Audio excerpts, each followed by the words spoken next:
Hey team, you're about to experience my interview with Tony Sternberg. Tony is the co-founder and CEO of Prosperstack. Prosperstack is a end-to-end solution for helping to prevent churn of customers from your subscription systems and platforms. They basically sit directly between that unsubscribe function or unsubscribe option in your system and help prevent or help incentivize customers to stay subscribed. They basically help to automate subscription growth and prevent churn. We had a great conversation about where the world of subscriptions is today and how they are helping merchants retain more subscription revenue. Enjoy. This is the E-commerce Edge podcast with your host, Jason Greenwood.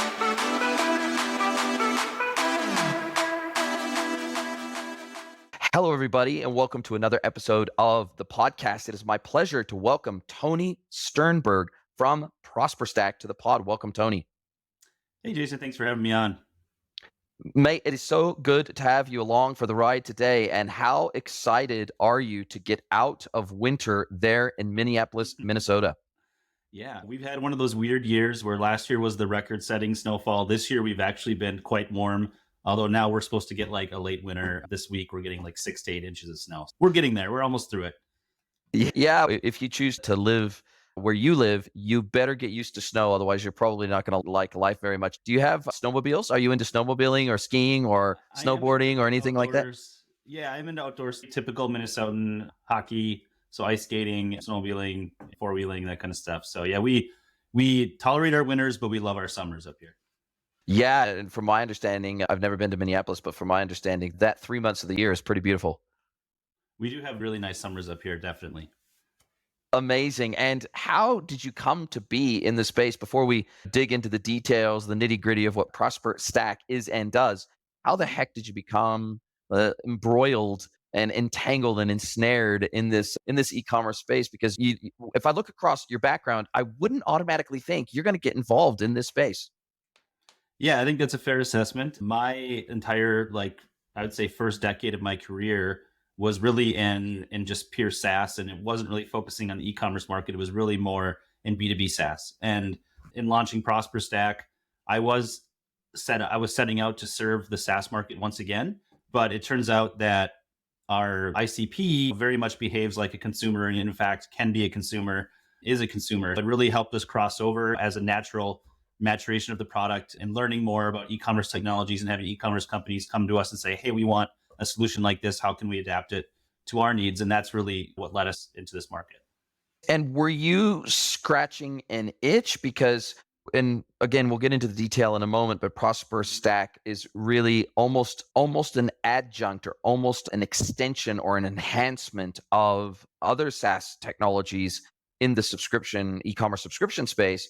So it feels like, how did you even identify this use case, or how did you even identify this problem set in the first instance? Were you scratching an itch and you went, hey, I recognize this as a problem because maybe I was using a subscription platform, but it didn't really have a pre-cancellation experience that would help to retain customers. And then maybe you built something for yourself and then you said, hey, let's commercialize this. Or how did you even get the idea for this product? Yeah, I think it was twofold. And one side of it is my past experience in the SaaS industry. So I was previously at an HR tech company, and we made software for recruitment and staffing agencies. And so from our side of things, we acquired customers in a very transactional way. So they could come into our website, sign up, pay us, and never have to really talk to us. But because of that, we didn't have a really great one-on-one relationship with our customers. It was more a volume play, if you will. So when they went to cancel, we felt like we didn't have a good idea as to why they left. Didn't have a good pulse on that. And from our own business standpoint, we wanted to have a better understanding of why our customers leave, and then also give an opportunity to save them. So to prevent the cancellation where it could be overcome if there was some misunderstanding or objection that we could solve. And then the flip side of that, as a consumer myself, I would often get frustrated with experiences on cancellation, whether it's like a media company, like a cable company or a gym membership, or just a general subscription product that didn't have a clear path towards cancellation. So we wanted to create a solution that obviously helped the business side of things, but also was fair and just to consumers on their own needs to want to manage their subscriptions and have better control and ease of cancellation.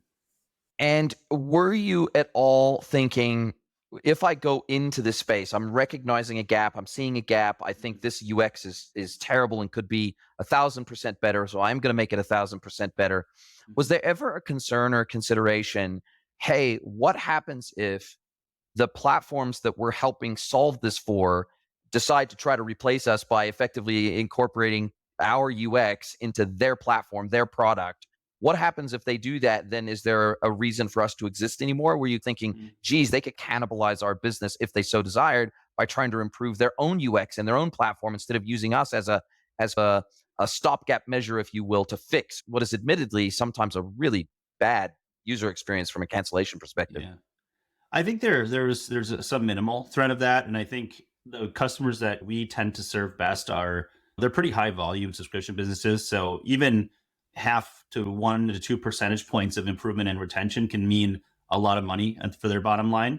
And the way that we look at it is that the platforms that we're quite honestly partnering with, some of them already have very basic implementation and solutions that we offer, but they don't offer the testing, the segmentation, and the optimization features and strategies that we've learned and incorporated and helped consult them through. So really our software tends to pay for itself over that, even adopting over like a solution they might already be paying for.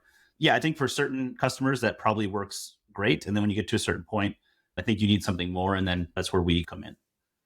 And let's talk about the problem set specifically, and let's talk about exactly where your platform plugs in, how it works. As I understand it, in full transparency, I haven't ever used Prosperstack yet. However, what I have used and what I have implemented and what I have architected are many subscription solutions for e-commerce.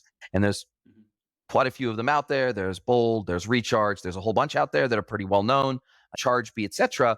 And I've also been part of solution architecture teams that have been designing and building completely custom subscription solutions out there in the market, or taking an off-the-shelf headless solution like a QPilot, or again like a Bold, and then custom integrating those into checkout experiences or PDP experiences. And when we think about those, the whole subscription thing is much more complex than most people realize it is, because you have to create the functionality where people can harmonize multiple subscriptions over multiple windows of time.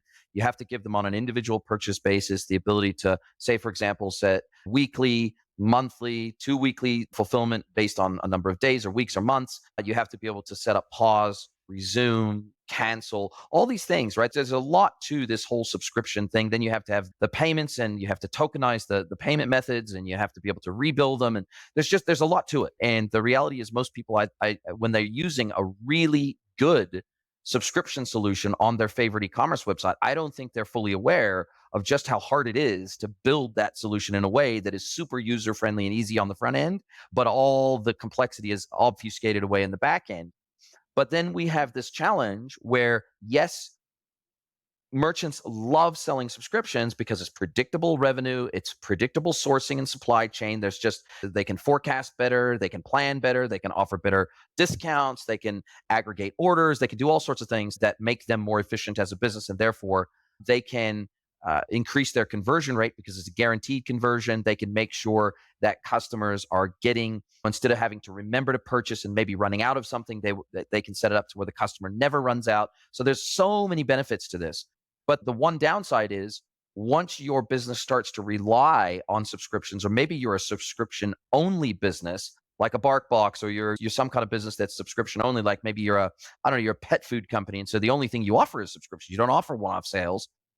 These brands that implement this, because it's so complex and because there's a lot to it, they become really reliant on that revenue. They become really reliant on those engagements. They become really reliant on those subscribed customers for their revenue and making sure they retain that relationship. So when it comes time for a customer to potentially cancel, it's at that point that we're trying to prevent them from canceling or incentivize them to not cancel, and to give them such a good experience in the moment that they go, nah, actually, I'm going to keep this going, or I'm just going to pause, or whatever it is I'm going to do. And it's that piece. It is the point at which we will potentially churn a customer off of a subscription model that feels like that is exactly where you come in as the safety net, and you come in like Zorro, and you come riding into the rescue, right? Yeah, you basically hit the nail on the head. So we do come in at that point of cancellation when the subscription is potentially going to be churned. And we work with all the platforms that you mentioned. So the Bolds, the Shopify's, the Order Grooves, the Recurly's, you name it. We've got dozens of platforms that we've integrated with, and we can augment and basically automate that process for you. So if your customer goes to cancel and they state that it's because they have too much product, and we can say, hey, you don't have to cancel, we can just skip a couple deliveries, whatever it is, we can communicate with that platform on your behalf and automatically affect that subscription for you as it is. So it becomes a really like easily implementation, low code, and then the people that are in charge, the growth teams, whoever might be in charge of this, are able to go in and actually make those changes without having developers come in and make new screens and that kind of stuff. Prosperstack enables them to test different strategies, measure the results, and really have an impact on the bottom line of revenue in that case. And so they can A/B test within your platform too, to where they can say, okay, we're going to incentivize someone this way, or we're going to incentivize someone this way. Let's A/B test this and let's see which one retains the most customers. Yeah, exactly. So we're big proponents of trying to present the right offer to the right person at the right time. And that doesn't mean it's a blanket discount. It doesn't mean it's a blanket skip. We always tie interventions or deflections or offers into the reason people are there to cancel. So we try to find out what their primary motivator is, why they're here, what got them to this point, and then present them with a solution that speaks to that. And then behind the scenes, it's quite a bit more complicated, as you can imagine. We've got a lot of data on how long you've been a customer, how many purchases you made, that kind of stuff. And we can segment the customers and bring them down different paths based on what their LTV is to you at this point. There's tons of different things that can inform this process. And then, yeah, once that offer is set up, how do you know that that's the best one? So then we have A/B testing capabilities built in to say we can pit a 1 month skip or a 2 shipment skip versus each other. And then Prosperstack will do all the kind of the math crunching and measurements of it and tell you which one's the most effective, that's going to net you the most revenue. So yeah, there's a lot that goes into it, even though it sounds like a simple process on the front end. And A/B testing is a huge part of optimization. And we always look at it as that you're never fully optimized. What worked a year ago doesn't necessarily work today. So you have to constantly be testing your strategies and making sure you're staying up with your customer base and what their needs are. And what are you finding in your experience, and what does the data say around the most common reasons for wanting to cancel a subscription? And then on the backside of that, what kind of retention rates or recovery rates are you seeing typically on average across your customers that you're able to save for them once they implement your platform and optimize it? Yeah. And it certainly varies by industry. In the e-commerce industry, being a consumer end user, the save rates can definitely be higher. I would say we shoot for somewhere in the range of 20 to 30% of a save rate of someone that comes in. But it does vary a lot by the type of customer. If you're a higher dollar product versus a lower dollar product, there's a lot of things that go into it. But I'd say across the board, that's the range that we look to.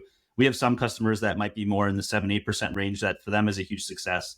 We have others that might be 16-17% that we're really trying to bump up into that 22% range. Yeah, it varies a lot, but I would shoot for that 20 to 30% range for sure. And again, what are the most common reasons that people tend to look to cancel? Is it that they don't maybe realize that there's an opportunity to pause or skip? Is it that they maybe want to swap out for a cheaper substitute product because maybe they're feeling the cost of living crunch? And what are you? And of course, this evolves over time. But generally speaking, what are you thinking? Seeing are the most common reasons that people want to cancel their subscriptions?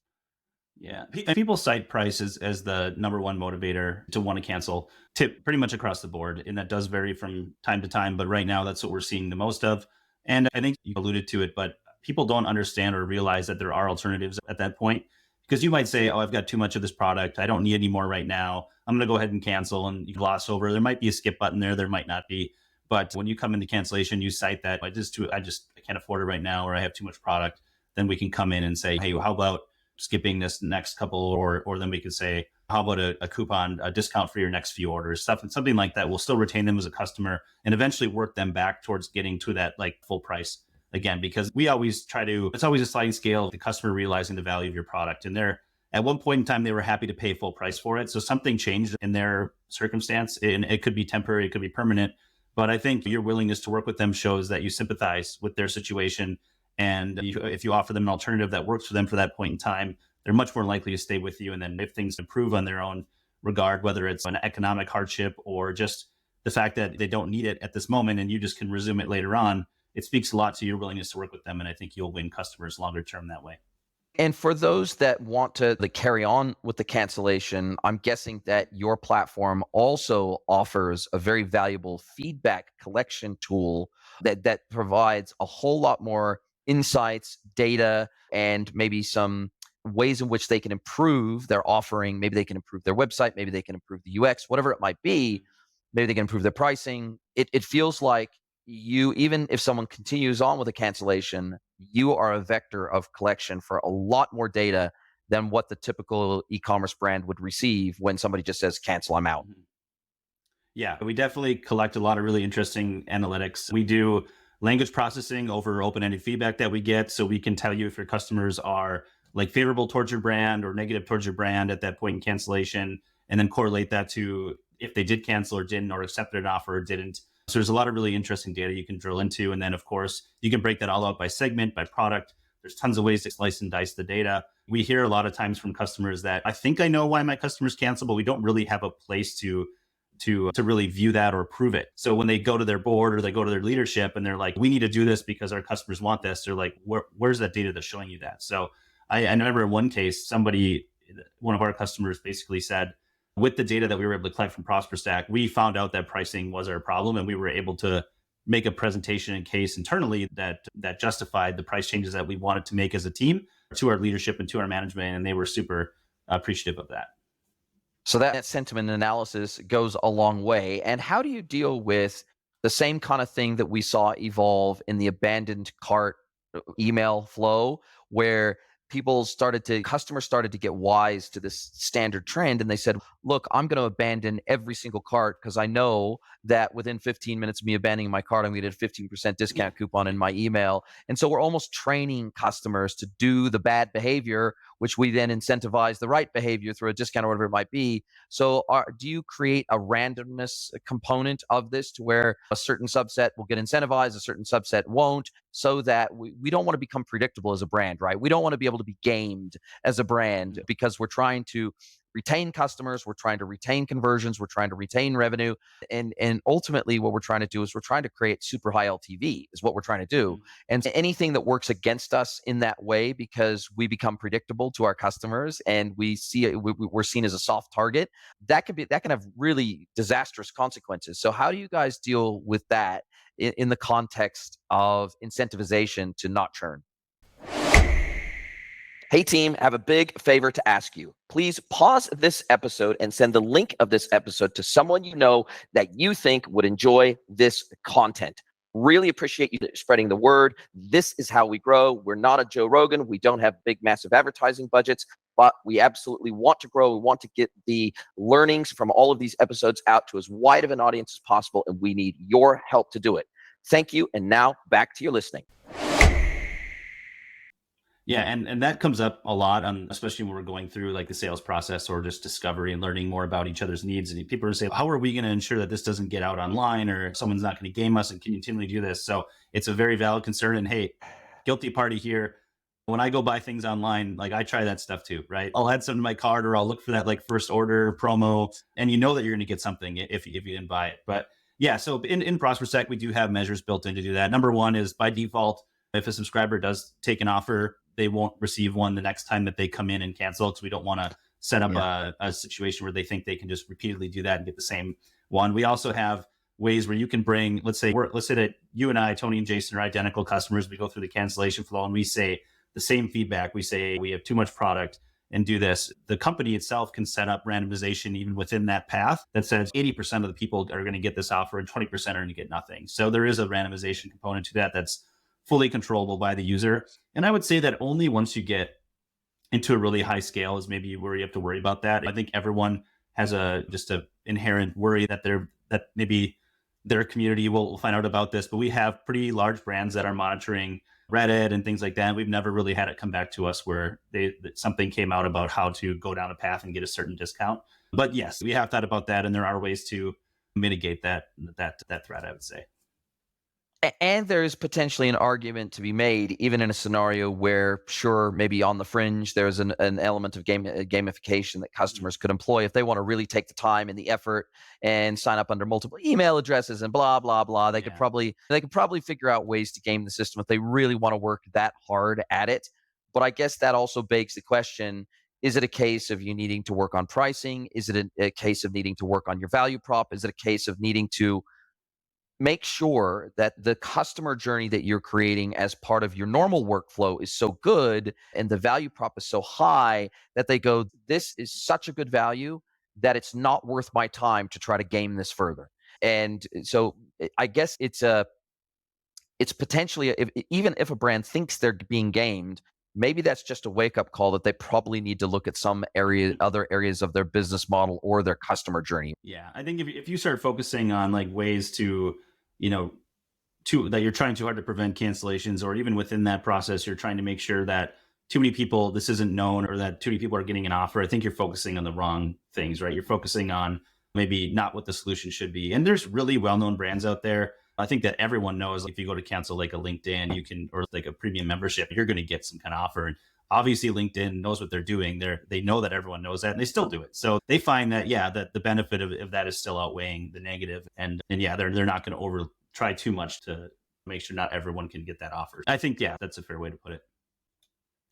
And when we think about the tech and how it gets implemented, I'm guessing that you, for the major e-commerce platforms, you're just an app. So you're a Shopify app, maybe a BigCommerce app, a Magento app, whatever it is. You're a plugin app. And then, as I see it, probably the more important integrations are with the major subscription platforms. It's making sure that you can intercept that journey flow at the point where they would normally hit the cancellation in a recharge or a bold or whatever it might be, and you're in intercepting that journey. And so you have to be able to then also connect to their APIs. You have to be able to do different things to be able to not only intercept that journey, but make any modifications to an existing subscription on their behalf, if that's the path they choose to go down, so that they don't churn. So talk to me a little bit about the technical aspects of both the implementation and the integration with these other systems that you need to make your system work properly. Yeah, obviously the huge part of the value prop we provide is really just a low code / no code way to get up and running and have a cancellation flow, and can affect the subscriptions for you, right? If you don't have to have development teams that have to go build that custom, and then good luck trying to get it changed later on. That's where we come in, and the people on the marketing teams, the growth teams, the loyalty teams, they all see the value in that and being able to run their own tests. So yeah, on the front end, the implementation, it does vary a little bit by platform. If your platform is hosting your kind of subscription management page, your customer portal, if you will, oftentimes we can just embed like a piece of JavaScript on that page that is going to basically, when that cancel button gets clicked, then we intercept and we're bringing our UI to the forefront. So that's really boils down to a pretty simple integration at that point. It's usually putting an API key in and then putting that in there.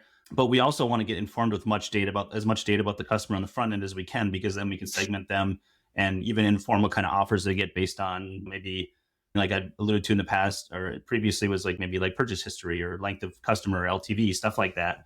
And a lot of times that is available on the platform, but other times companies store this in data sources outside of that. So we integrate from a technology standpoint, not only with the subscription platforms, but also with like customer data platforms. So like Segments and Klaviyo's and Intercoms and HubSpot, Salesforce, you name it.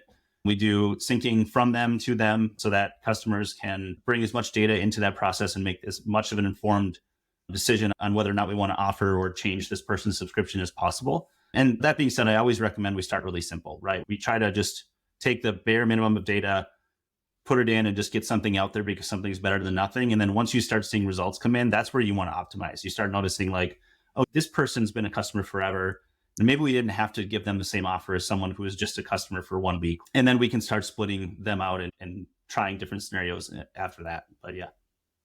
And if we were to look out at the future of your platform, is there anything today that your customers are wanting in the platform that you guys don't do yet? Or is there anything that you say, well, look, with our integration with this specific subscription platform, or this is a common use case we don't service today, but we'd like to? What kind of is on your radar to enhance and extend your existing platform? Mm-hmm. Yeah, I think there's a ton of things we're really excited about, potential that we could go into.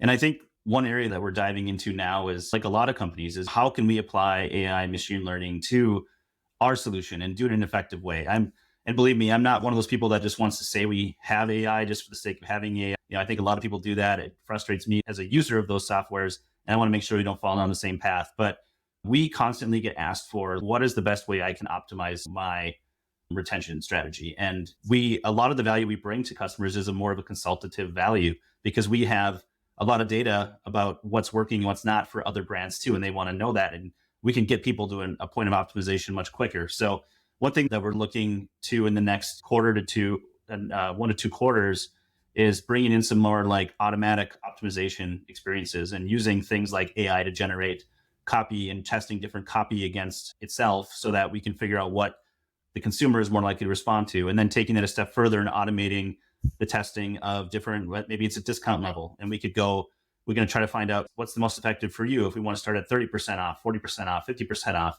Just because 50% off gets a higher acceptance rate, it might be so much, it might just be a small amount more than like 40%, where that the revenue offset is not worth it for you. So you should really optimize based on the revenue and not just the entire savings. So we're going to be able to introduce automated features where Prosperstack's going to run those in the background for you.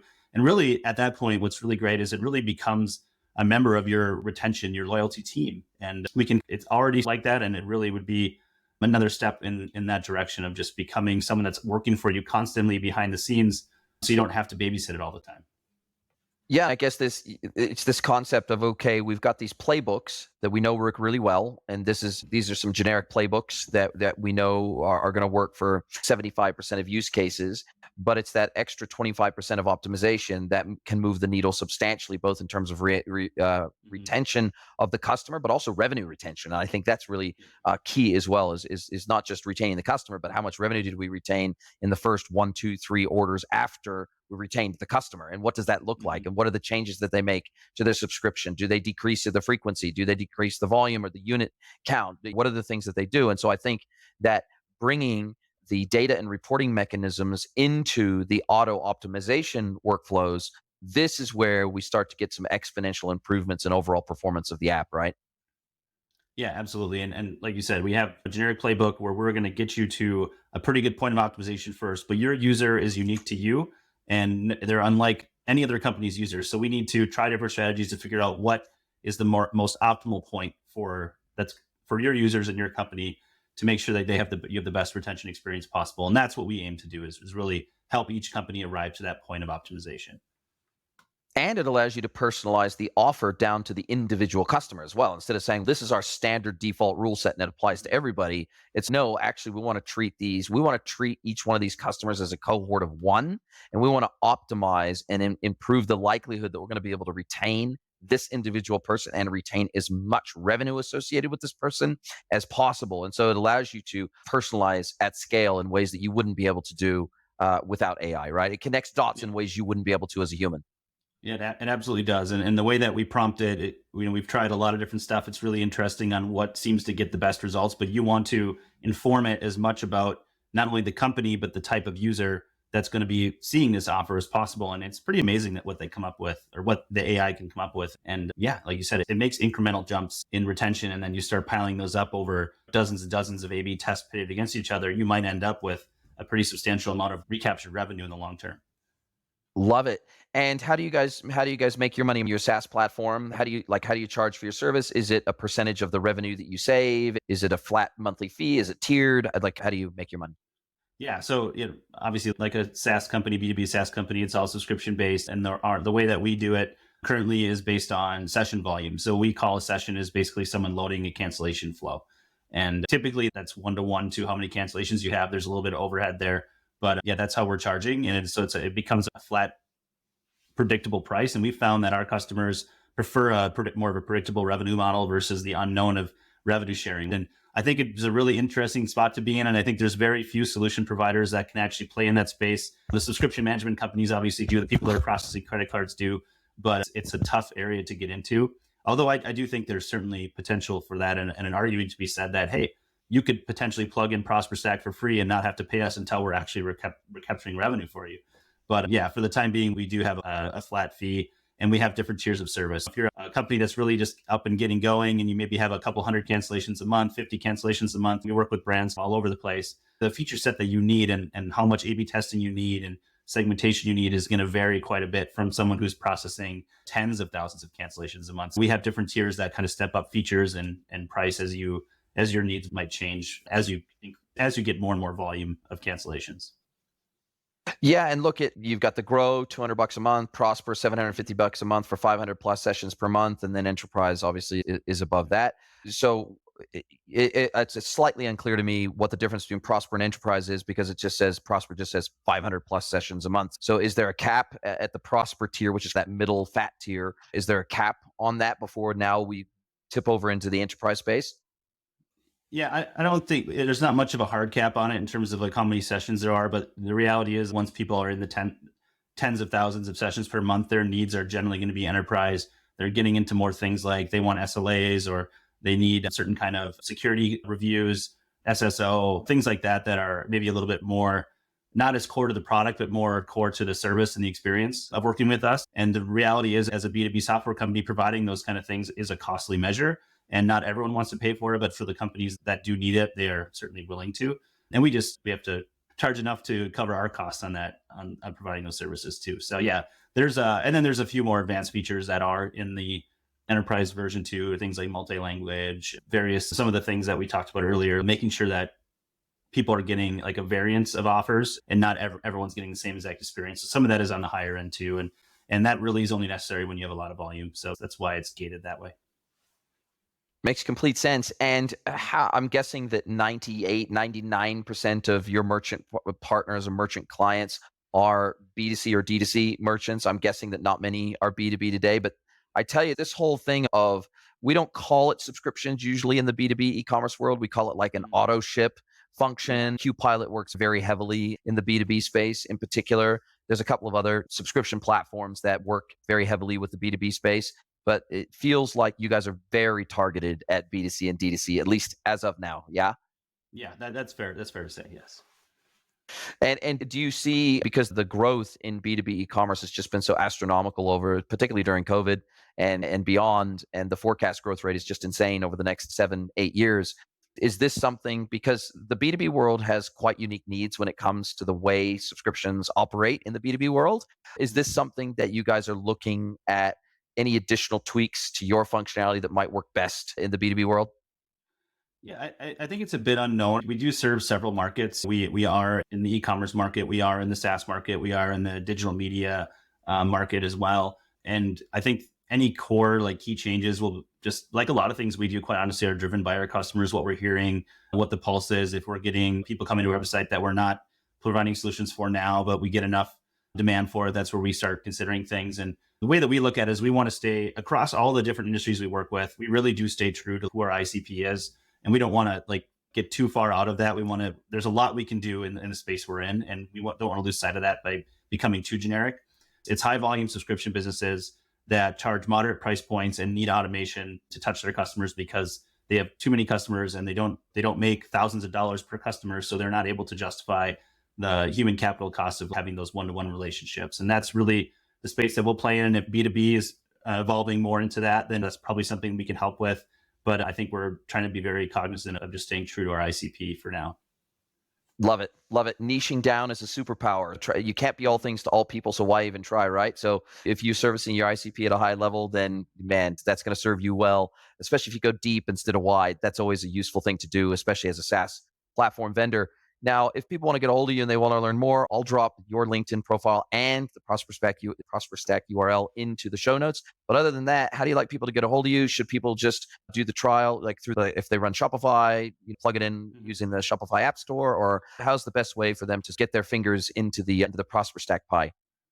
Yeah, the best way is to really just come to our website, prosperstack.com, and you can, from there, either just schedule a demo right with us on our calendars, or just shoot an email from the website and just say, here's my situation, here's what I'm looking at, what do I need to know? And we're happy to guide you through it. We know that not everyone's ready to use a solution like this right now. So if it's just something you're curious for, if not now, for in the future, we're always happy to build those relationships early on and see how we can best help you. And honestly, we learned quite a bit on the customers that we can't serve too. Like you said, it's not trying to be everything for everyone, but it's good to know what the market's asking for. And it's just great to have those conversations and learn more about, especially the e-commerce world, because myself, I'm newer to this space. I haven't been entrenched in this for a decade, like you said. And it's a whole different set of technology, a whole different set of tools than the SaaS side uses. And we're learning more and more about it every day. And what I love about this, Tony, is that you are a living, breathing example of the fact that when somebody says, oh, all the problems have been solved in the e-commerce world, all the challenges have been solved, all the UX issues have been solved, all the opportunity, there's no more opportunities to create anything new or innovate within this space because it's all been done before and there's nothing new under the sun. I think you are a prime example of saying, look, actually, we could be a tiny sliver of an existing workflow that happens and is managed primarily by an e-commerce platform or an additional plugin or app or extension or enhancement. But we think that there's some inefficiency or an opportunity to improve this over and above what these platforms provide natively out of the box. And I think it is, pardon the pun, it's that out of the box thinking that creates new business opportunities, but ultimately creates a better customer experience off the backside of that. And this is where I think having a creative mind plays a massive role in trying to identify where these tiny little micro friction points are in the customer journey, because most e-commerce brands, they focus on the big stuff, right? They focus on abandoned carts, or they focus on churn customers and stim campaigns, or they focus on increasing LTV. They're focusing on conversion rate, bounce rate. They're focusing on like the biggest levers. They're focusing on the post-purchase journey, the post-purchase order success page. And these are big problems. These are big, grunty, chunky problems to tackle. And that's amazing. And that's why we have CDPs. That's why we have PIMs. That's why we have marketing automation. That's why we've got all these amazing things. That's why we got search merchant personalization platforms that cost 10 grand a month, because they're solving very large problems. But just because those are big platforms solving big problems, it doesn't mean there isn't still room to solve small but very impactful problems for merchants and customers, right? Yeah, absolutely. We tell people that we're not the end all be all to your retention problems, your return problems, but we're what we believe is a necessary tool in the toolbox that you need to bring out and have a solution for, because you need to touch the customer at every stage of the life cycle and you don't want to ignore everyone. But like you said, people tend to focus in certain areas that have gotten more attention than ever. But more and more as time goes on, people are figuring out pretty quick, and especially in the subscription model, that money is far better spent dollar for dollar on retention than it is acquisition at this stage. And I think more and more people are realizing that. And that's where we're seeing lots of interest in this kind of solution as time goes on. Love it. Love it. Tony, as we come down to the end of our time together, now it's my chance to turn the microphone over to you, my amazing guest. Sure. Let you ask me one question, any question you like, can be personal or professional. So, Tony from Prosperstack, what is your question for me today? Jason, I couldn't help but notice that you've done a lot of speaking and you've probably gone to a fair amount of events in your day. And just for someone like myself who's newer to the e-commerce space and has a B2B software solution, what are some events, whether online or in person, some really good conferences that you think are a great starting place to go to in this world, and just to connect with other vendors, learn more, and just immerse yourself in this space? I think there's probably two different segments of conferences I would say that would potentially be really helpful for you. SaaStr is probably a really great conference because that's like kind of an epicenter for lots of SaaS platforms to go and share ideas and share challenges. And you're not necessarily going to find new clients there, but certainly to be in the company of your peers where people, because oftentimes it's a lonely journey creating software. It can feel very isolated. It can feel like it's you against the world, and it can feel really challenging, and it can feel very lonely at times. And I think being in amongst a group of your peers who are facing similar challenges and have figured out things along the way. It's like I tell merchants, B2C merchants, for example, go to the conferences because you will probably get more out of the merchant roundtables, for example, and sharing stories amongst your peers and what's working, what's not.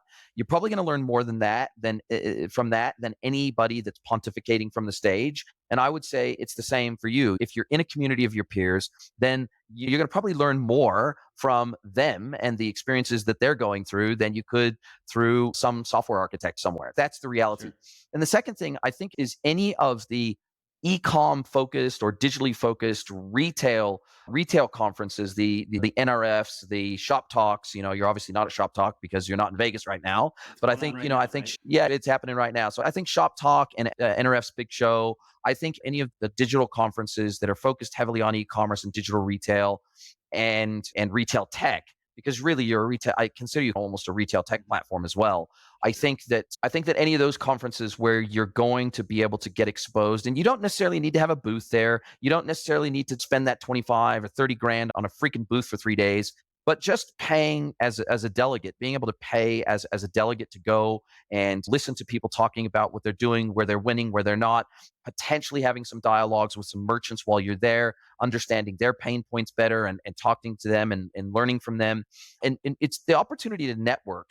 For me, is the reality is, any conference I go to, even the ones I speak at, there's very few things that I could say from the stage, or anyone could say from the stage, that they couldn't see or hear online on a YouTube video or a podcast, or that I've said before. That it's just hard. It's hard to come up with something that's entirely new.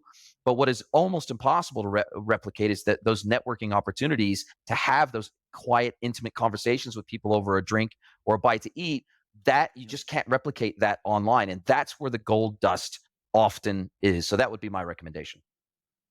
Perfect. No, I love it. And I've definitely heard mention of a few of the ones that you talked about there. So I hope to get out to some of these in the near future. Are you a B2B or D2C e-commerce merchant? Then head over to greenwoodconsulting.net to learn how we can help you scale your business.